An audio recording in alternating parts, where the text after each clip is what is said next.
And so people look to, I don't have to be weak all the time, or I don't have to feel weak. You can have a weak moment. It's not the same thing with feeling fundamentally weak or insecure or insignificant all the time, and then looking at a moment or a situation or moments in your life and saying, I'm this way now because of all these things that happened. And I think for a while that worked. I think for a while people were buying it because it's like, it's not your fault like you're like this. This happened to you here. And so because that theme's been going on for so long, what it does is it renders you powerless because it's saying you're this way because of all this other stuff and it's not your fault. And that translates to I have no power over it. I'm a result of what's happened to me. And that's a powerless state to be, which all it does is keep suppressing you down. Why does it matter? I feel we waste so much time in trying to figure out I'm like this today because of this, this, and this. Sometimes I have found there's no clear reason why this. Sometimes there are reasons, and sometimes that person's just an asshole. That person, you just happen to fall in an asshole. And that's okay.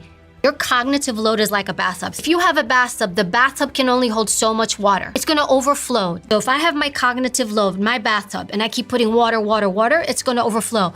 So it protects you from overextending yourself, stressing yourself, and it also keeps you from making bad decisions. Look how maxed out I am. Just because you're busy, it doesn't mean you're being productive. If you're looking for a problem, you will always find one. You will always find a problem. And that's the thing. Well, you get a hit even when you're angry or upset. I feel alive. It's a different type of feel, but I feel present. I feel this. I feel something. So unless somebody comes to you, and I've learned this lesson, and says, Stephen, I want your advice, I wouldn't give it. If this is where you like to live and how you like to live, live it. When you see another human being, I want you to think of got this huge bottom portion of this iceberg that you don't see.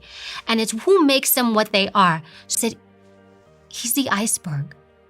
I said, it's not him that's the issue now, it's you. Unless you accept, you can't adapt. This is what you've got. Accept him as he is. The majority of people struggle.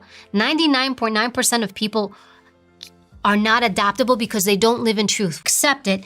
Then decide, okay, now where do I go from here? But people don't accept the truth.